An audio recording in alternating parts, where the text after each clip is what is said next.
Assalamualaikum warahmatullahi wabarakatuh. Selamat pagi, salam sejahtera buat kita semua. Semoga pagi ini kita selalu sehat dan selalu diberkati oleh Allah Tuhan Yang Maha Esa. Pada pagi hari ini kita akan masuk pada perkuliahan pengantar manajemen pada topik ke-8, yakni tentang penyusunan personalia atau yang kita sebut juga dengan staffing ya.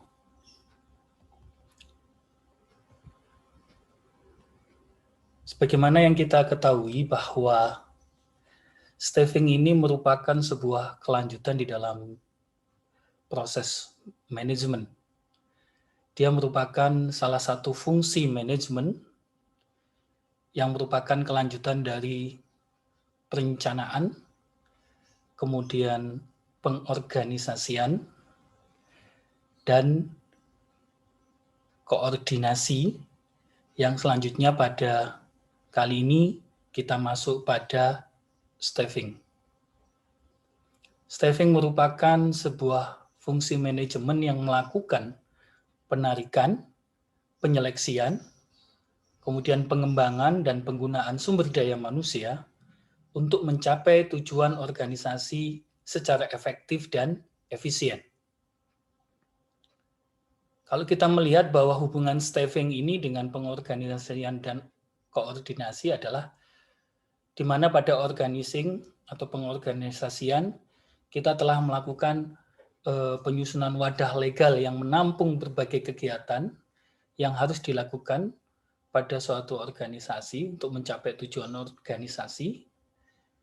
Kemudian pada staffing ini kita bagaimana menentukan orang-orang yang akan duduk di masing-masing jabatan yang ada di dalam organisasi, sedangkan koordinasi adalah memastikan mereka untuk bekerja sama, sehingga nantinya tujuan organisasi bisa dicapai dengan efektif dan efisien. Jadi jika diibaratkan seperti sebuah kendaraan, pengorganisasian itu adalah menyiapkan kendaraannya. Sedangkan koordinasi itu adalah memastikan orang-orang yang berhubungan dengan kendaraan itu bekerja sama. Dan staffing yang kita pelajari saat ini adalah memastikan orang-orang yang ada di dalam organisasi atau di dalam kendaraan itu, dia adalah orang-orang yang memang menguasai pada posisinya masing-masing. Jadi staffing ini amat penting karena dia akan menjamin pencapaian tujuan daripada organisasi. Nah, bagaimana supaya staffing ini bisa berjalan dengan baik? Jadi yang pertama yang harus kita ingat bahwa pada penyusunan personalia itu prinsip yang harus dipastikan untuk menjalankan kegiatan penyusunan personalia itu adalah bagaimana kita memastikan karyawan yang tepat pada posisi yang tepat dan pada waktu yang tepat. Ya. Untuk memastikan itu, maka kita perlu melakukan beberapa hal. Jadi, yang pertama yang harus kita lakukan adalah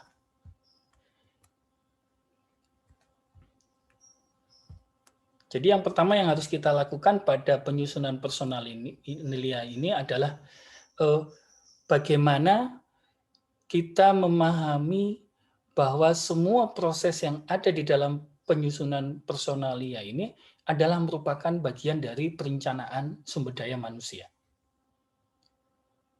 Jadi yang dimaksudkan di sini adalah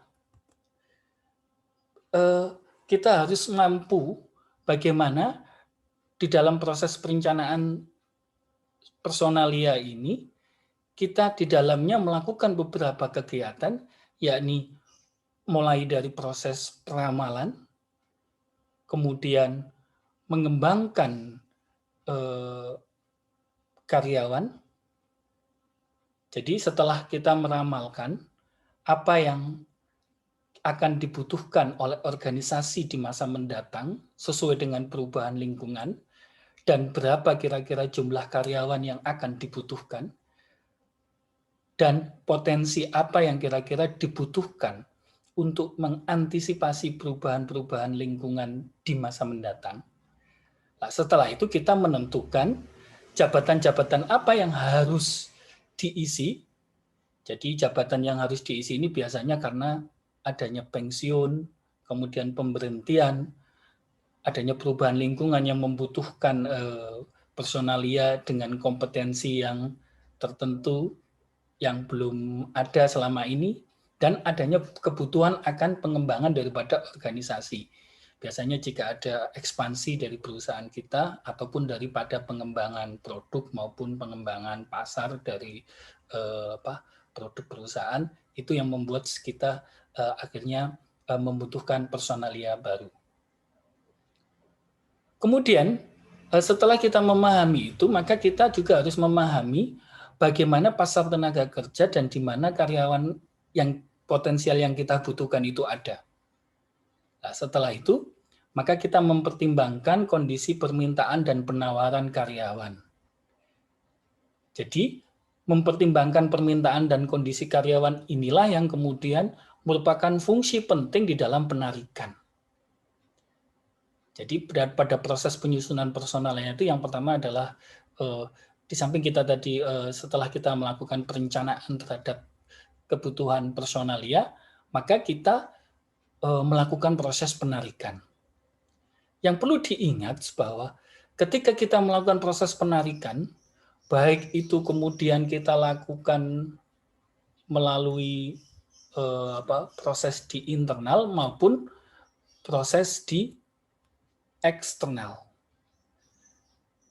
Jadi kalau kita melakukan proses penarikan di internal, itu kita biasanya melakukan dengan cara penataran atau upgrading. Jadi karyawan-karyawan yang ada itu kita didik, kita beri pelatihan, kita beri training, kemudian kita magangkan. Ya.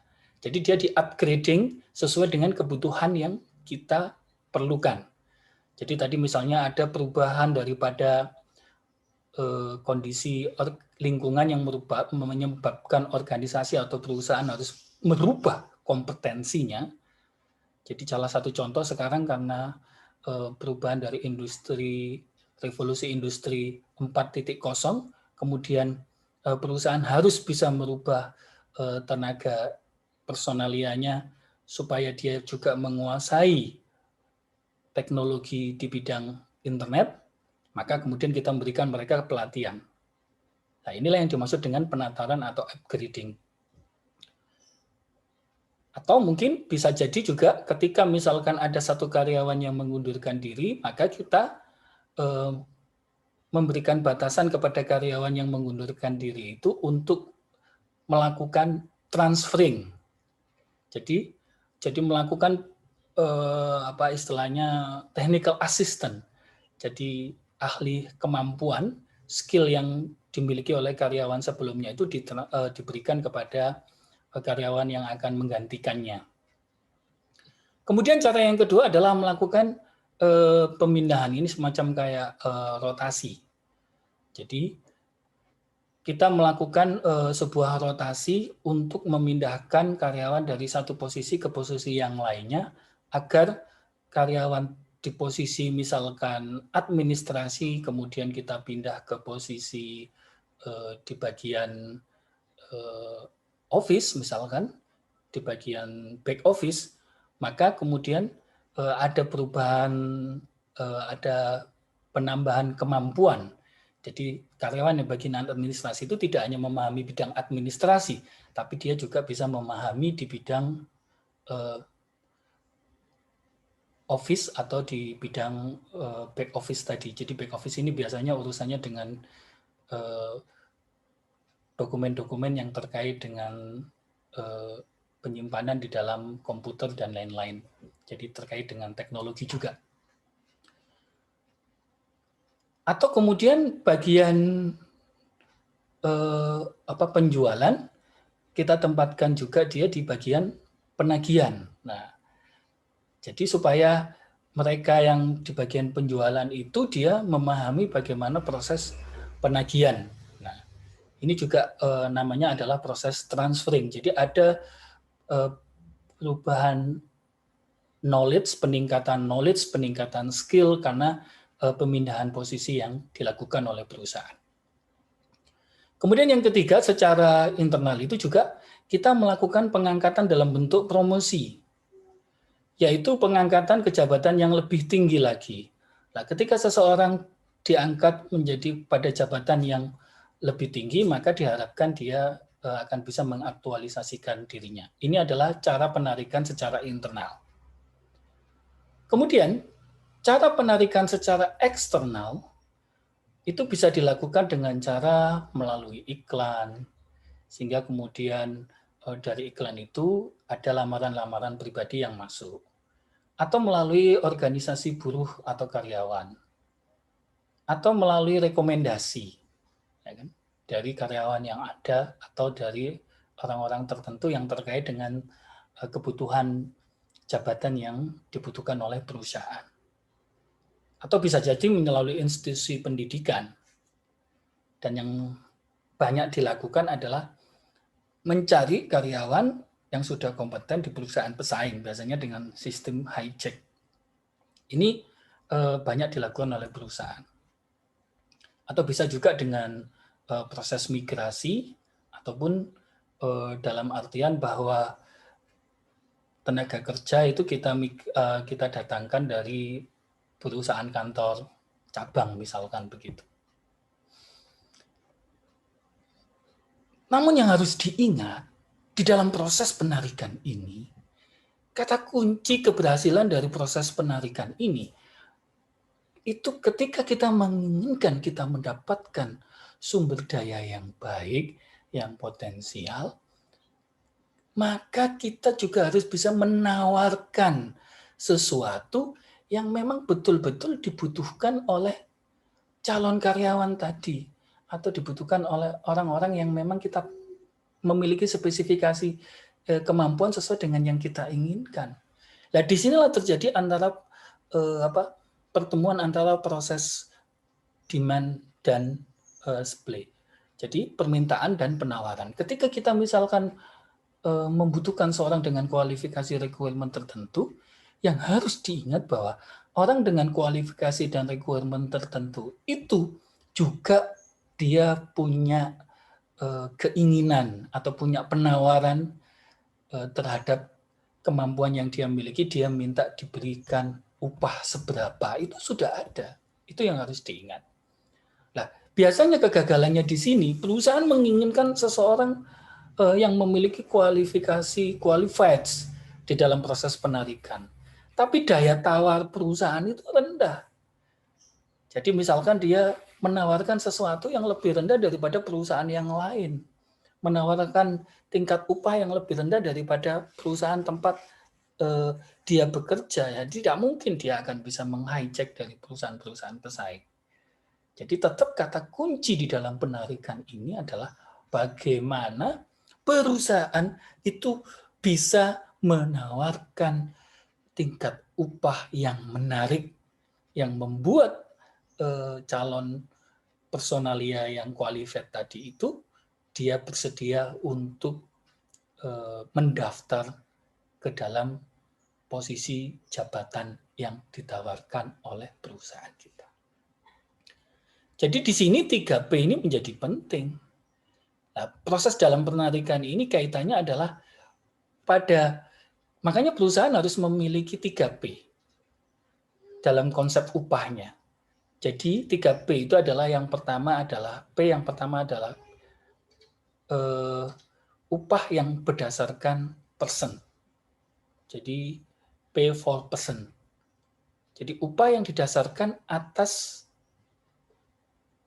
personalia yang dimiliki oleh karyawan atau calon karyawan.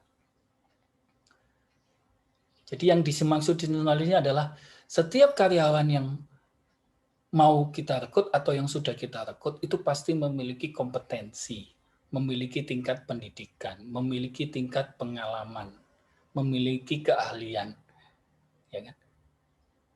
Jadi upah yang didasarkan atas kesesuaian dengan kompetensi personalia, kesesuaian dengan pendidikan personalia, kesesuaian dengan pengalaman personalia, ini akan menjadi sebuah daya tarik tersendiri yang menyebabkan kita bisa melakukan penarikan personalia yang qualified sesuai dengan spesifikasi jabatan yang kita butuhkan. Jadi pada proses penarikan itu juga kita harus jelaskan dengan jelas pada daya tawar kita untuk menawarkan kepada sumber tenaga kerja bahwa ini loh yang akan kalian peroleh, ini loh besaran upah, insentif, dan lain-lain yang akan kalian dapatkan. Ini akan menjadi sebuah penarikan tersendiri. Tidak hanya terkait dengan pay for person ya, tapi juga pay for yang kedua adalah pay for position. Jadi kita juga jelaskan ketika seseorang bekerja di perusahaan kita, ketika kita menawarkan sebuah tawaran untuk mendapatkan sebuah personalia yang qualified, kita juga tunjukkan bahwa jabatan ini, jabatan yang kita tawarkan kepada mereka, itu memiliki nilai tingkat upah tersendiri. Ya. Jadi ini dalam proses penarikan ini, maka penting kita memunculkan sebagai sebuah daya tarik dalam proses perekrutan tadi, penarikan karyawan, kita tunjukkan bahwa person dan position itu mendapatkan tingkat upah tersendiri yang tingkat upahnya itu tentunya harus memiliki daya tarik. Daya tariknya apa ya? Dia harus lebih baik daripada pesaing. Atau dia menawarkan tingkat upah yang lebih tinggi dari pasaran yang ada. Nah, setelah kita melakukan proses penarikan, maka proses yang kedua adalah seleksi. Ya. Biasanya kalau dalam proses penarikan ini kita sudah mendapatkan sebuah sosok karyawan yang calon karyawan yang telah memiliki spesifikasi, misalkan tingkat pengalamannya sesuai dengan jabatan yang kita tawarkan, dan dia juga memiliki tingkat prestasi dalam dalam pengalaman kerjanya itu sesuai dengan yang kita inginkan, itu memudahkan kita untuk melakukan pada proses yang kedua, yaitu proses seleksi ya.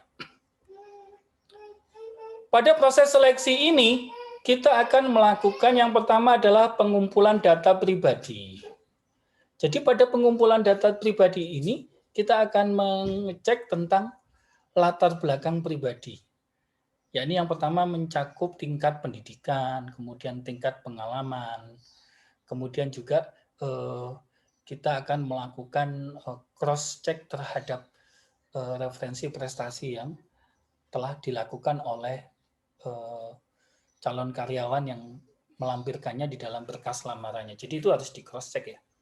Nah, setelah pada proses pengumpulan data pribadi ini kita mendapatkan secara administratif, kita menyeleksi mana calon-calon karyawan tadi yang memiliki kualifikasi yang sesuai dengan secara administratif, itu dia sesuai dengan requirement yang dibutuhkan oleh jabatan atau posisi yang kita tawarkan kepada calon karyawan di bursa kerja atau di iklan atau di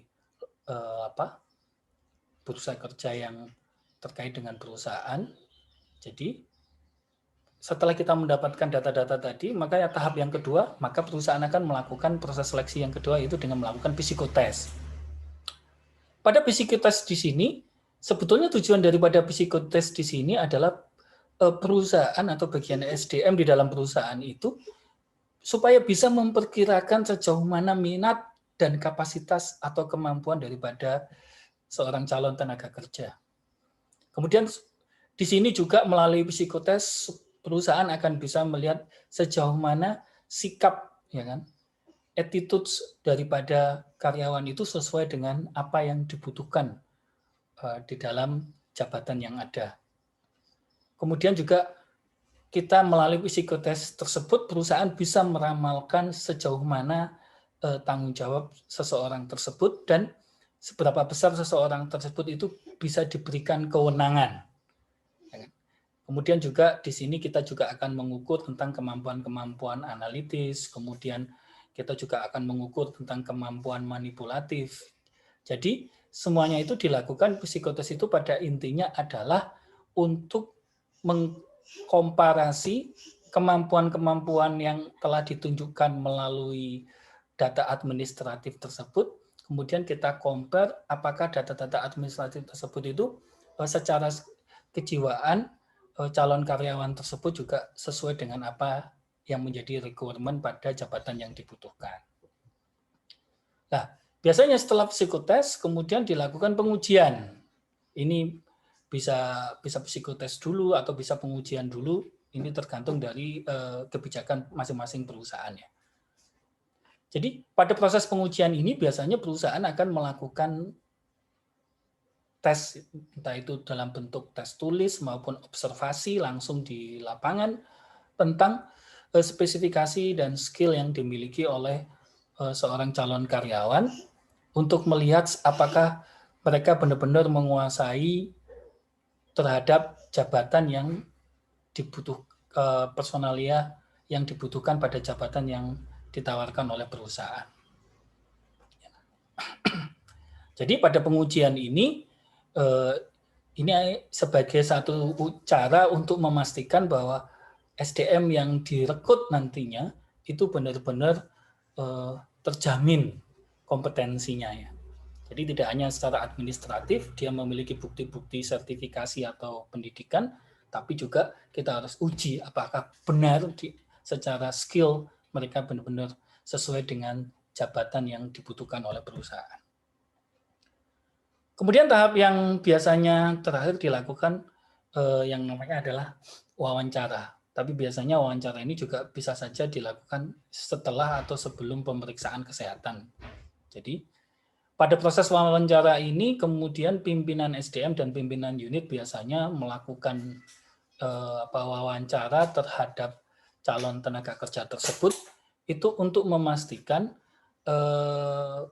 bagaimana apa yang sudah dilakukan pada proses tahapan seleksi di administratif, kemudian di psikotes, kemudian di pengujian, itu dipastikan oleh pimpinan unit atau pimpinan SDM bahwa mereka benar-benar memang memiliki kualifikasi yang dibutuhkan oleh perusahaan. Jadi biasanya pada aspek wawancara yang lebih mendalam ini, pihak SDM memastikan skill yang kaitannya dengan attitude dan lain-lain. Kemudian pihak pimpinan unit mengaitkan kaitannya memastikan terhadap kompetensi skill yang terkait dengan jabatan atau posisi yang ditawarkan oleh perusahaan. Setelah itu pemeriksaan kesehatan. Nah, setelah pemeriksaan kesehatan kemudian antara pimpinan SDM biasanya pada wawancara itu sudah melakukan yang namanya negosiasi terhadap karyawan. Jadi ketika perusahaan oke terhadap posisi karyawan tersebut, terhadap kemampuan karyawan tersebut, biasanya calon karyawan itu juga akan menyampaikan apa yang mereka butuhkan, keinginan apa, hak-hak apa yang mereka minta terhadap perusahaan. Biasanya di sini ada negotiable, jadi yang ditawarkan tingkat upah, tingkat insentif, kemudian fasilitas-fasilitas dari perusahaan itu apa, kemudian ditampaikan kepada calon karyawan dan calon karyawan akan melakukan negotiable. Jika terjadi titik temu, maka disinilah kemudian terjadinya transaksi di dalam proses perekrutan dan penarikan karyawan. Nah, setelah karyawan lolos seleksi, maka dia tahap selanjutnya pada proses penyusunan personalia di sini, biasanya perusahaan akan melakukan yang namanya orientasi karyawan baru. Jadi pada kegiatan ini, seorang calon karyawan baru tadi di dalam sebuah organisasi, maka dia akan melakukan yang namanya orientasi terhadap para karyawan yang lainnya yang sudah existing di dalam perusahaan atau di dalam unit tadi yang dibutuhkan oleh perusahaan. Kemudian pada proses orientasi ini juga biasanya bagian SDM itu akan memberikan informasi tentang kebijakan-kebijakan personalia yang ada. Kebijakan ini terkait dengan kondisi kerja, kemudian tingkat upah, kontrak, dan lain sebagainya, kemudian jaminan sosial, ya kan, fasilitas-fasilitas, kemudian apa yang boleh dan apa yang tidak boleh, ya. Ini kemudian dijelaskan di dalam orientasi karyawan baru. Dan secara spesifik dalam orientasi karyawan baru ini juga akan dijelaskan tentang prosedur kerja. Bagaimana sih prosedur kerja di dalam perusahaan ini? Misalkan di dalam produksi, bagaimana SOP produksi? Ya kan? Apa yang tidak boleh dilakukan di dalam ketika seorang di dalam melakukan kegiatan operasional produksi. Ya. Kemudian di sini juga pada orientasi karyawan baru ini khususnya bagian SDM itu akan memberikan tentang bagaimana gambaran dan sifat organisasi. Di mana pada gambaran dan sifat organisasi ini akan dijelaskan bagaimana tingkat budaya organisasi, baik pada budaya organisasi perusahaan secara korporat atau pada budaya organisasi pada tingkat departemen. Jadi di sini kemudian kita akan melakukan sebuah proses yang nantinya akan menjadikan seseorang itu bisa blended terhadap budaya individu dan budaya organisasinya. Kemudian pada tahap selanjutnya juga akan dijelaskan oleh bagian SDM tentang manfaat apa saja yang akan diperoleh ketika seorang karyawan baru tadi itu telah bekerja di dalam perusahaan. Kemudian pada tahap selanjutnya, kita akan melakukan yang namanya pengembangan karyawan. Ya. Pada pengembangan karyawan ini, biasanya dilakukan karena kebutuhan untuk memperbaiki efektivitas dan efisiensi kerja karyawan agar bisa mencapai pada hasil-hasil kerja yang telah ditetapkan. Cara yang bisa dilakukan pada latihan dan metode pengembangan karyawan itu adalah biasanya yang pertama adalah metodenya pelatihan. Pelatihan ini bisa kita kirimkan ke institusi pendidikan atau lembaga pelatihan kerja yang sesuai dengan yang memiliki kualifikasi pelatihan sesuai dengan apa yang dibutuhkan untuk pengembangan karyawan. Yang kedua adalah pengembangan. Nah, pengembangan ini biasanya bisa dilakukan dengan metode technical assistant, dengan metode dimagangkan. Makanya kadang-kadang di satu jabatan tertentu ada namanya asisten. Misalkan manajer, ada asisten manajer. Ya. Sehingga kemudian asisten ini akan belajar sebelum dia menjadi seorang manajer.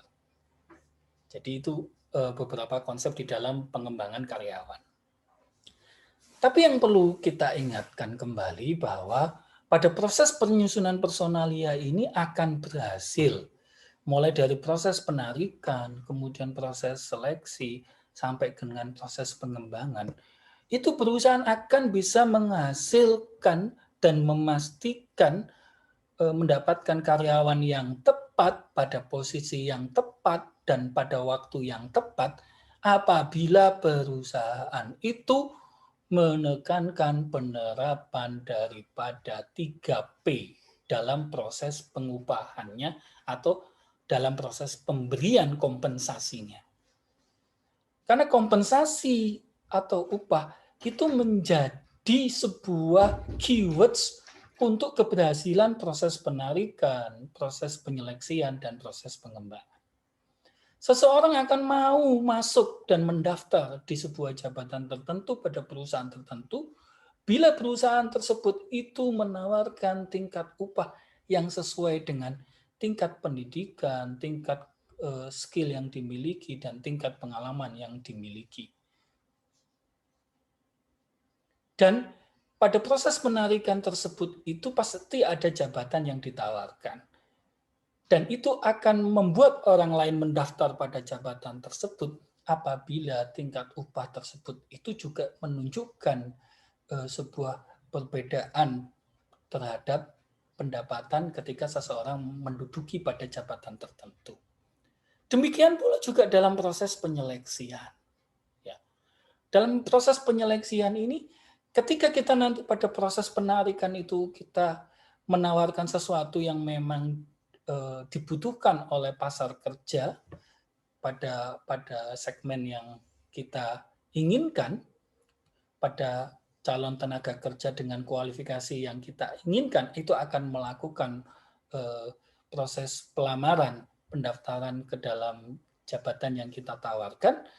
Maka jika kita bisa memberikan sebuah tingkat upah tadi, jadi pay for person sesuai dengan personality yang dimiliki, jadi tingkat pendidikan, skill, kemudian keterampilan, pengalaman, dan pay for position, jadi jabatan tertentu akan mendapatkan dengan tingkat upah tertentu, dan yang terakhir adalah pay for performance. Di sini kita pastikan bahwa setiap orang yang memiliki tingkat performance tertentu, maka dia akan mendapatkan tingkat upah yang lebih baik. Jadi di sini pada proses penyeleksiannya akan lebih mudah ketika kita mampu menawarkan konsep 3P tadi dalam proses penarikan. Maka kita akan mendapatkan sebuah tenaga kerja yang baik. Kalau calon-calon tenaga kerja yang melamar pada perusahaan kita itu sesuai dengan kualifikasinya, maka pada proses penyeleksiannya kita akan menjadi lebih mudah. Kita bisa mendapatkan karyawan yang benar-benar terbaik dari karyawan-karyawan yang baik yang melamar di perusahaan kita. Ya kan? Setelah itu, pada proses pengembangan, aktualisasi diri, pengembangan untuk menduduki jabatan posisi tertentu. Ini juga seseorang akan bersedia untuk mengembangkan dirinya, mengembangkan kompetensinya, mengembangkan skill-nya.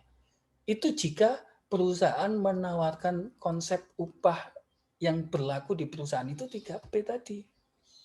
Jadi ketika seseorang misalkan kualifikasinya meningkat, maka ada komponen gaji di perusahaan itu ketika seseorang dengan skill tertentu, maka dia akan mendapatkan tingkat upah tertentu.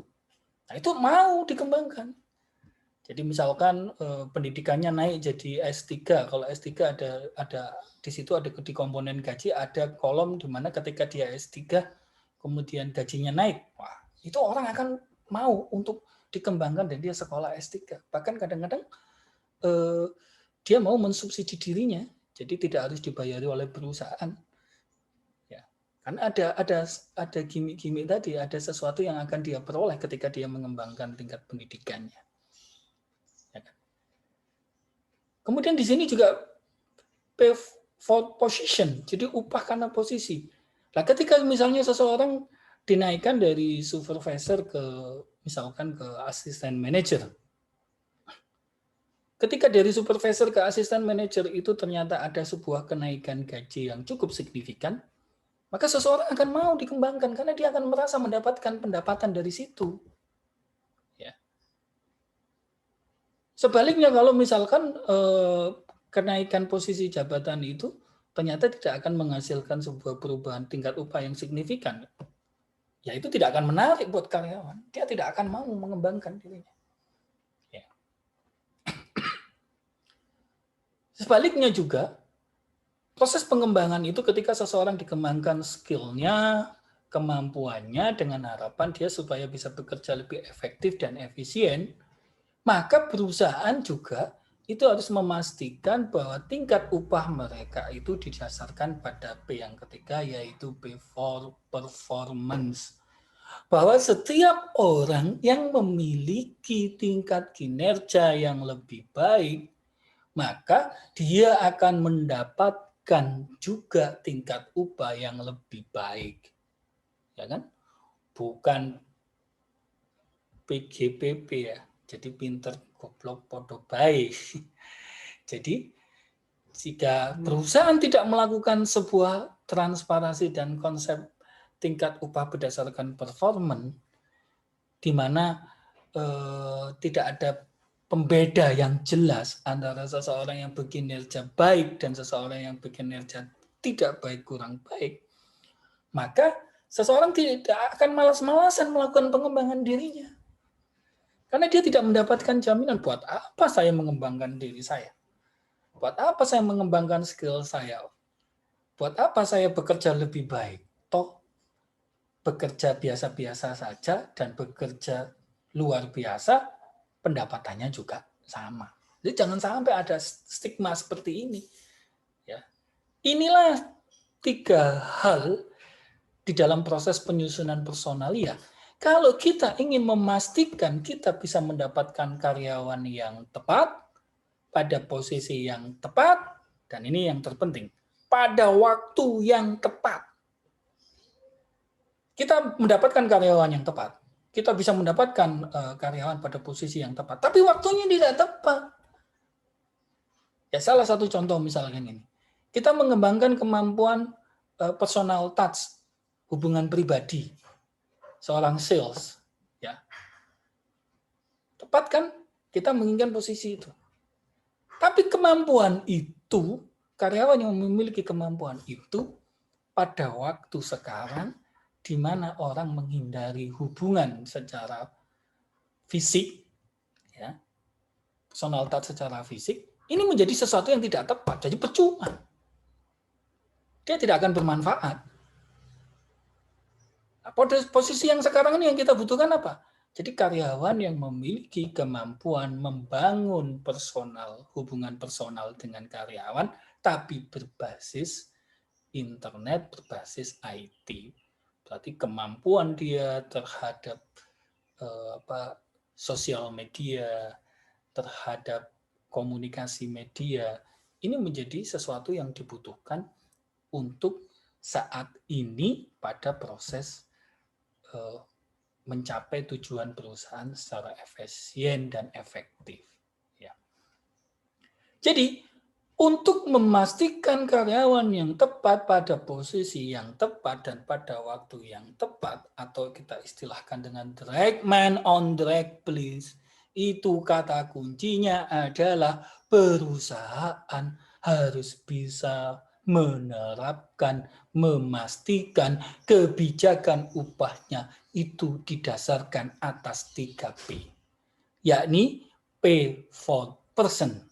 Jadi upah yang dijadikan dasar atas person seseorang yang memiliki tingkat pendidikan, keterampilan, dan pengalaman tertentu, maka dia akan mendapatkan upah yang berbeda.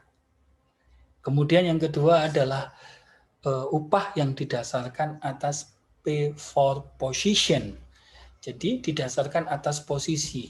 Seseorang dengan posisi dan tingkatan yang lebih tinggi, maka dia akan mendapatkan tingkat upah yang lebih tinggi juga. Yang ketiga adalah pay for performance, yakni upah yang didasarkan atas kinerja. Seseorang yang mendapatkan kinerja, yang memiliki kinerja yang lebih baik, maka dia akan mendapatkan tingkat upah yang lebih baik.